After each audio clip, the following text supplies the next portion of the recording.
ಮೈಸೂರು ಜಿಲ್ಲೆಗೆ ನಮಸ್ಕಾರ.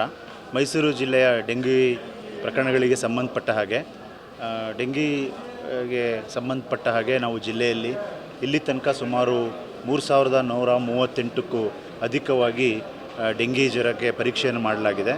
ಅದರಲ್ಲಿ ಸುಮಾರು 496 ಜನಗಳಿಗೆ ಪಾಸಿಟಿವ್ ಬಂದಿರತಕ್ಕಂಥದ್ದು.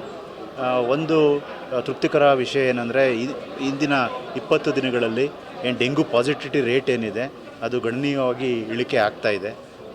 17%, 16% ಇರತಕ್ಕಂಥದ್ದು ಈಗ 11%ಗೆ ಬಂದಿದೆ. ಈ ನಿಟ್ಟಿನಲ್ಲಿ ನಾವು ಸರ್ಕಾರದಿಂದ ಬಂದಂಥ ಸುತ್ತೋಲೆಗಳು ಮತ್ತು ಮಾನ್ಯ ಮುಖ್ಯಮಂತ್ರಿಗಳ ಅಧ್ಯಕ್ಷತೆಯಲ್ಲಿ ಇಲ್ಲಿ ನಡೆದ ಸಭೆಯಲ್ಲಿ ಏನು ಫ್ರೈಡೇ ಒಣ ದಿನ ಅಥವಾ ಡ್ರೈ ಡೇಯನ್ನು ಅಬ್ಸರ್ವ್ ಮಾಡಬೇಕು ಅನ್ನತಕ್ಕಂಥದ್ದು ಏನು ಡೈರೆಕ್ಷನ್ಸ್ನ ಕೊಡಲಾಗಿತ್ತು. ಅದು ಈ ಹಿನ್ನೆಲೆಯಲ್ಲಿ ನಾವು ಮನೆಗೆ ಭೇಟಿ ನೀಡಿ ಇಲ್ಲಿ ತನಕ ಸುಮಾರು 7 ಲಕ್ಷಕ್ಕೂ ಅಧಿಕ ಮನೆಗಳಿಗೆ ಆಶಾ ಕಾರ್ಯಕರ್ತೆಯರು, PHCOs, HIOs ಮತ್ತು ಅಂಗನವಾಡಿ ಕಾರ್ಯಕರ್ತೆಯರು ಒಳಗೊಂಡಂತೆ ಗ್ರಾಮ ಪಂಚಾಯತ್ ಮಟ್ಟದಲ್ಲಿರತಕ್ಕಂಥ ಇತರ ಇಲಾಖೆ ಸಿಬ್ಬಂದಿ ವರ್ಗದವರು ಮತ್ತು ಅರ್ಬನ್ ಏರಿಯಾಸ್ದಲ್ಲಿ ಕೆಲಸದಲ್ಲಿರತಕ್ಕಂಥ ಇತರ ಇಲಾಖೆಯ ಸಿಬ್ಬಂದಿ ವರ್ಗದವರನ್ನು ಒಳಗೊಂಡಂತೆ ಸರಿಸುಮಾರು 7,60,000ಕ್ಕೂ ಅಧಿಕ ಮನೆಗಳಿಗೆ ಭೇಟಿ ನೀಡಿ ನಾವೀಗ ಆಲ್ರೆಡಿ ಲಾರ್ವಾ ಸರ್ವೆಯನ್ನು ಮಾಡಿದ್ದೀವಿ. ನಮಗೆ 396 ಹೆಲ್ತ್ ಆ್ಯಂಡ್ ವೆಲ್ನೆಸ್ ಸೆಂಟರ್ಸ್ ಇದೆ.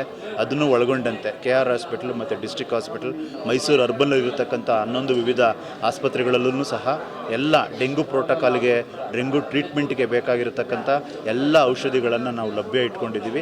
ಈ ನಿಟ್ಟಿನಲ್ಲಿ ಜಿಲ್ಲಾ ಆರೋಗ್ಯ ಮತ್ತು ಕುಟುಂಬ ಕಲ್ಯಾಣ ಇಲಾಖೆ, ಜಿಲ್ಲಾಡಳಿತ, ಜಿಲ್ಲಾ ಪಂಚಾಯತ್ ಮೈಸೂರು ಡೆಂಗು ನಿಯಂತ್ರಣ ಇದರಲ್ಲಿ ಸಮರೋಪಾದಿಯಲ್ಲಿ ಎಲ್ಲ ಆ್ಯಕ್ಟಿವಿಟೀಸನ್ನು 24/7 ಮಾಡ್ತಾಯಿದ್ದೀವಿ.